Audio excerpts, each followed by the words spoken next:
കുമാരക വേദവേദ്യം പരം ബ്രഹ്മ ആസദാംബുലതോ മമ. എല്ലാ സജ്ജനങ്ങൾക്കും സാദര നമസ്കാരം. ശ്രീ പരാശക്തി കലാസാഹിത്യവേദിയുടെ നാരായണീയാമൃതം തുടരുന്നു. ഇന്ന് ദശകം 4,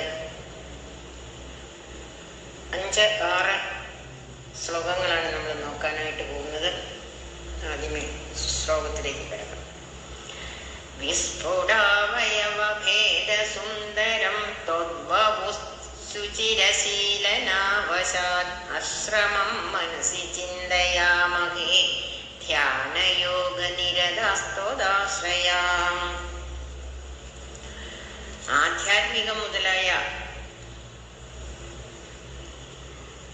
സകല സംസാര ദുഃഖങ്ങളിൽ നിന്നും മോചനം സിദ്ധിക്കുന്നതിന് അങ്ങല്ലാതെ മറ്റൊരു ദിവ്യമായ ഔഷധം ഇല്ലെന്ന് നിശ്ചയം. അതുകൊണ്ട് തന്നെയാണ് ഞങ്ങൾ സർവാത്മന അങ്ങയെ തന്നെ ശരണം പ്രാപിച്ചിരിക്കുന്നത്.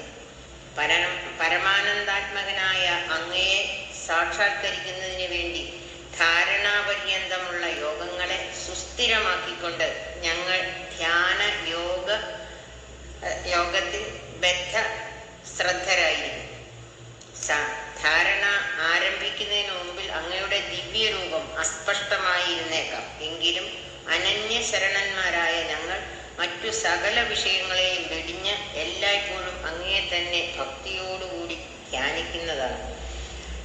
ഇങ്ങനെ ധ്യാനയോഗത്തെ അഭ്യസിക്കുകയാണെങ്കിൽ കേശാദിവാദം പരമസുന്ദരമായിരിക്കുന്ന അങ്ങയുടെ സ്വരൂപം അത്യന്തം സ്പഷ്ടമായി ഞങ്ങളുടെ ഹൃദയത്തിൽ പ്രകാശിക്കുക തന്നെ ചെയ്യും.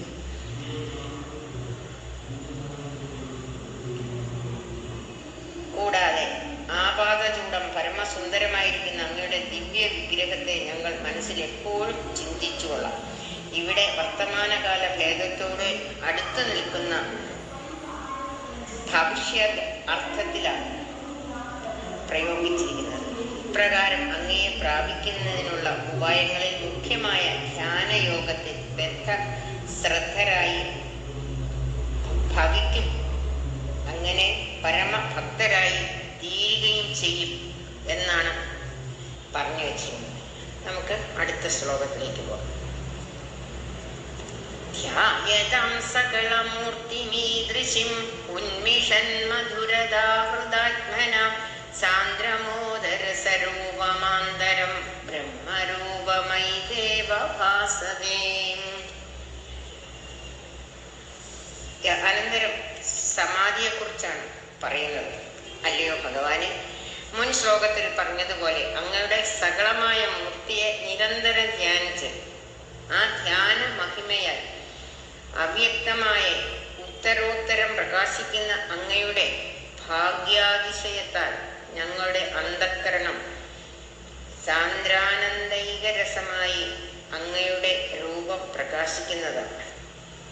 ഇപ്രകാരം ലോകോത്തര സൗന്ദര്യ സാര സർവസ്വമായി കരചരണാദി അവയവ വിശിഷ്ടമായി സങ്കല്പിക്കപ്പെട്ട ഭഗവത് രൂപത്തിന് തന്നെയാണ് സകല ബ്രഹ്മ തത്വം എന്ന് പറയുന്നത്. ഇതര വിഷയങ്ങളിൽ നിന്നും ഇന്ദ്രിയങ്ങളെ നിവർത്തിപ്പിച്ച് സകലമായിരിക്കുന്ന ഭഗവത് രൂപത്തിൽ തന്നെ മനസ്സിനെ ഏകാഗ്രമാക്കി ധ്യാനയോഗം ശീലിക്കും തോറും ആ രൂപത്തിലുള്ള സൗഭാഗ്യ അതിശയം നമ്മുടെ അന്തഃകരണത്തിൽ പ്രകാശിച്ചു തുടങ്ങും.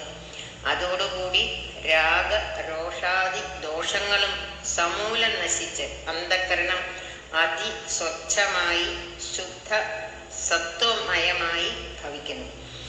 അങ്ങനെ അവിഛിന്നമായ ഭക്തിയോടുകൂടി നിരന്തരം സ്വാനുഭവ ഗോചരമായ നിർഗുണ ബ്രഹ്മതത്വത്തെ തന്നെയാണ്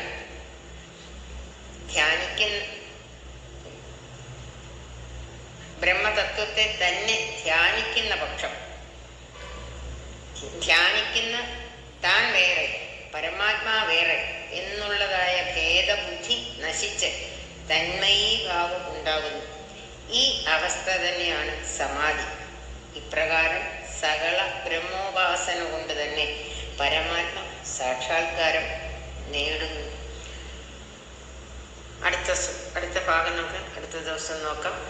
ഇന്ന് ഹരേ നാരായണ ഹരേ നാരായണ ഹരേ നാരായണ ഗുരുവായൂരപ്പ.